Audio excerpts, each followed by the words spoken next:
Hello everyone, welcome back to Himachal success book. आज हम discuss करेंगे 24 फरवरी 2021 के हिमाचल प्रदेश के करंट अफेयर्स। स्टार्ट करते हैं डिस्कशन। सबसे पहले practice question. The question is, केंद्र सरकार द्वारा प्रकाशित अधिसूचना के अनुसार हिमाचल प्रदेश के कौन से वन्य जीव अभयारण्य के चारों तरफ का 50 वर्ग किलोमीटर क्षेत्र पर्यावरण के प्रति संवेदनशील घोषित किया गया है। देखिए, हिमाचल प्रदेश की एक वाइल्ड लाइफ सेंचुरी है जिसके की सराउंडिंग का 50 वर्ग किलोमीटर का क्षेत्र जो है उसे पर्यावरण के प्रति संवेदनशील यानी कि इको सेंसिटिव जोन घोषित किया गया है। और ये घोषित किया गया है केंद्र सरकार द्वारा। तो वो वाइल्ड लाइफ सेंचुरी कौन सी है? ये चार ऑप्शन हैं और जो भी करेक्ट आंसर है कमेंट बॉक्स में लिख के दीजिएगा। वीडियो के एंड में हम इसको डिस्कस करेंगे।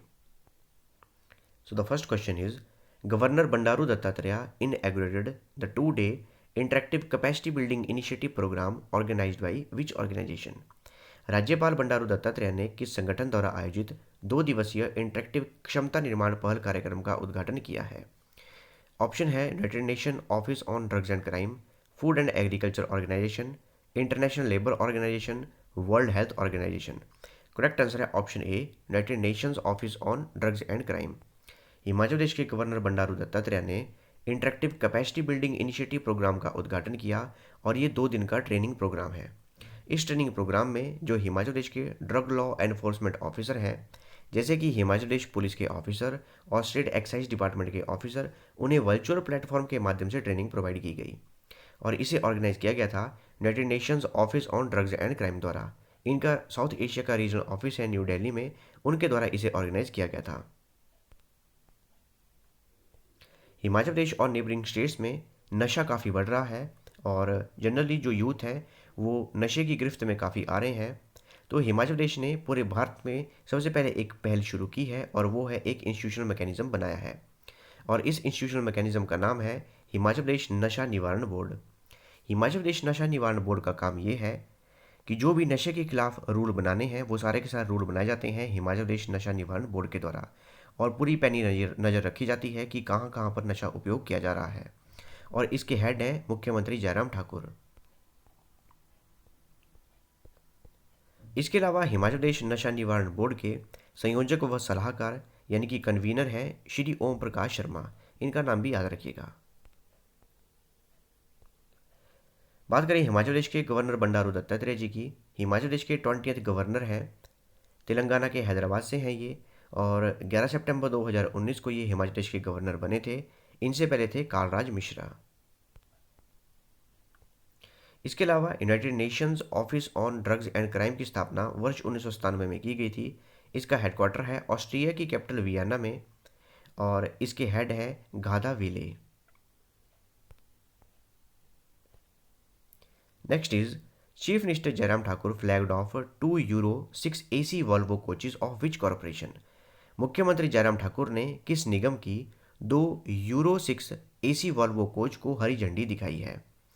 ऑप्शन है हिमाचल प्रदेश पथ परिवहन निगम, हिमाचल प्रदेश राज्य औद्योगिक विकास निगम, हिमाचल प्रदेश पर्यटन विकास निगम, Himachal Pradesh general industry corporation. Correct answer है ऑप्शन सी, हिमाचल प्रदेश विकास निगम। तो मुख्यमंत्री जयराम ठाकुर ने हिमाचल प्रदेश पर्यटन विकास निगम की 2 यूरो 6 AC वॉल्वो कोचेज को हरी झंडी दिखाई है। ये वो बसेज हैं। बात करें इनके बसेज की तो मुख्यमंत्री जयराम ठाकुर ने 2 यूरो 6 AC वॉल्वो कोचेज को फ्लैग ऑफ किया है और इनकी टोटल कॉस्ट है 2,38,36,000। और Himachal Pradesh tourism development corporation यानी कि HPTDC पूरे भारत का फर्स्ट बायर है इन बसेस का। ऑल ओवर इंडिया में पहली बार Himachal Pradesh tourism development corporation द्वारा ही इन बसेस को खरीदा गया है। इसके अलावा जो ट्रांसपोर्ट विंग है हिमाचल प्रदेश टूरिज्म डिपार्टमेंट का, उनके द्वारा शिमला दिल्ली शिमला, मनाली दिल्ली मनाली, यहाँ पर भी वॉल्वो बसेस भेजी गई हैं। क्या फ़ायदा है इन बसेस का?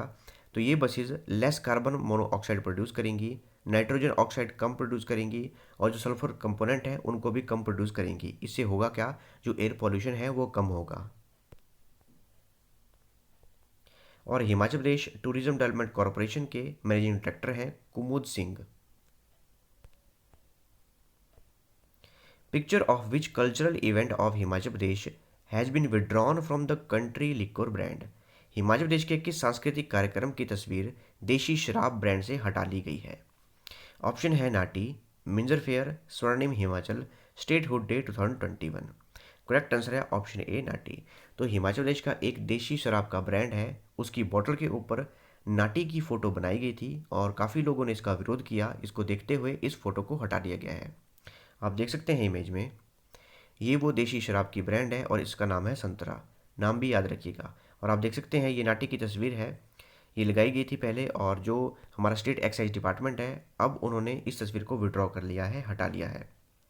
काफ़ी हिमाचल प्रदेश के लोगों के कल्चरल सेंटिमेंट काफ़ी हर्ट हुए, काफ़ी लोग दुखी हुए कि ये तस्वीर नहीं लगानी चाहिए थी। इसके अलावा कुछ एग्जाम्पल हैं, जैसे कि पंजाब सरकार द्वारा जो पंजाब का देशी शराब का ब्रांड है उनकी बॉटल्स के ऊपर भांगड़ा ढोल और पंजाबी हीर की तस्वीर बनाई गई है। राजस्थान सरकार द्वारा उनकी जो देशी शराब की ब्रांड है उसके ऊपर घूमर और धोला मारू इनकी फ़ोटो भी लगाई गई है। Himachal Pradesh government has amended which municipal corporation act that would pave for conducting elections to municipal corporation on party symbols। Himachal Pradesh सरकार ने किस नगर निगम अधिनियम में संशोधन किया है जो पार्टी प्रतीकों पर नगर निगम चुनाव कराने का मार्ग प्रशस्त करेगा।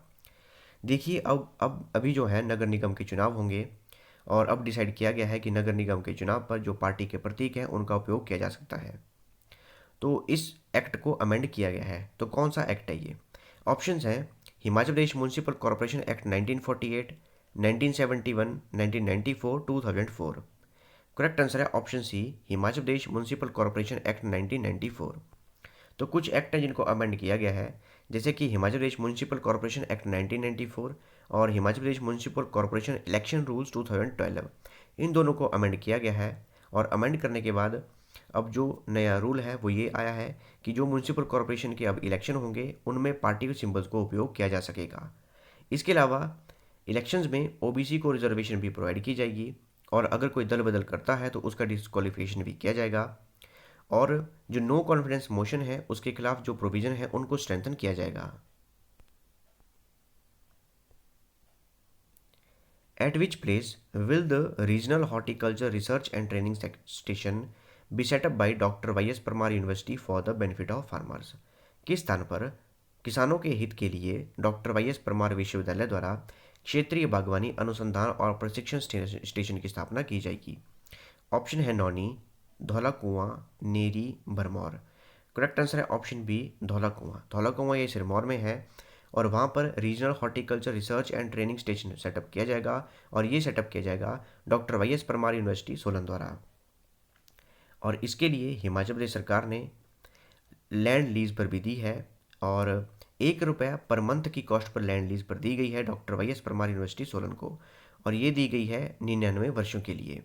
लगभग 122-08 बीघा ज़मीन है वो लैंड लीज पर दी गई है और सिरमौर डिस्ट्रिक्ट की पौंटा साहिब तहसील के मौजा धौला कुआं में ये regional horticulture research and training station बनाया जाएगा। Next is Himachal Pradesh cabinet gave its consent to change the name of government senior secondary school Manoh in Hamirpur district to which Galwan martyr. Himachal Pradesh मंत्रिमंडल ने हमीरपुर जिले के government senior secondary school Manoh का नाम बदलकर किस गलवान शहीद के नाम पर रखने की सहमति दी है? ऑप्शन है शहीद अंकुश ठाकुर, शहीद दीपक कुमार, शहीद गणेश राम, शहीद चंदन कुमार। करेक्ट आंसर है ऑप्शन ए, शहीद अंकुश ठाकुर। आप देख सकते हैं इमेज में, ये थे शहीद अंकुश ठाकुर। गलवान वैली में चाइना से लोहा लेते समय यानी कि उनसे युद्ध करते समय ये शहीद हो गए थे और ये हमीरपुर डिस्ट्रिक्ट के मनोह के रहने वाले थे। तो government senior secondary school Manoh का नाम अब चेंज करके शहीद Ankush Thakur government senior secondary school Manoh कर दिया जाएगा।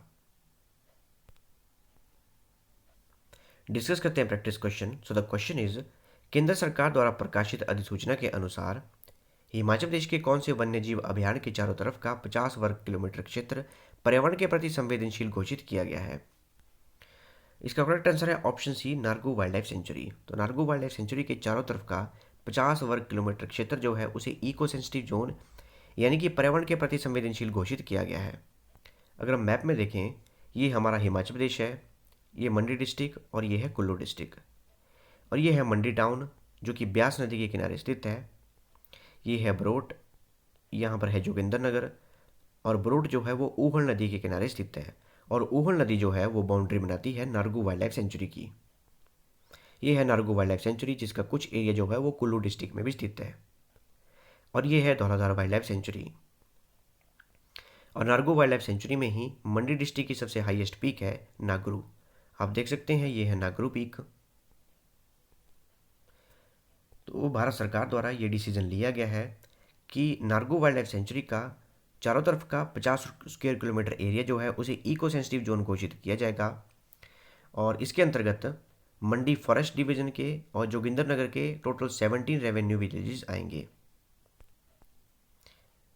बात करें हम नारगू वाइल्ड लाइफ सेंचुरी की, तो ये 132 स्क्वायर किलोमीटर एरिया में स्प्रेड है, फैली हुई है।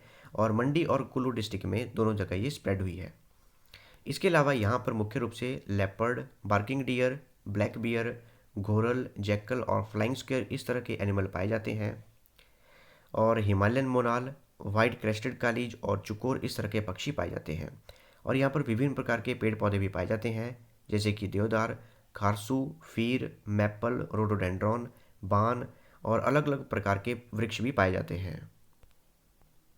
तो ये थी हमारी आज की डिस्कशन। और अगर आपको इस सेशन की पीडीएफ चाहिए तो आप मेरे टेलीग्राम चैनल से ले सकते हैं। टेलीग्राम पे सर्च कीजिए हिमाचल सक्सेस बुक और वहाँ से आप इस सेशन की पीडीएफ प्राप्त कर सकते हैं। मिलते हैं नेक्स्ट डिस्कशन में। Thanks for watching video. Do like, share and subscribe my channel.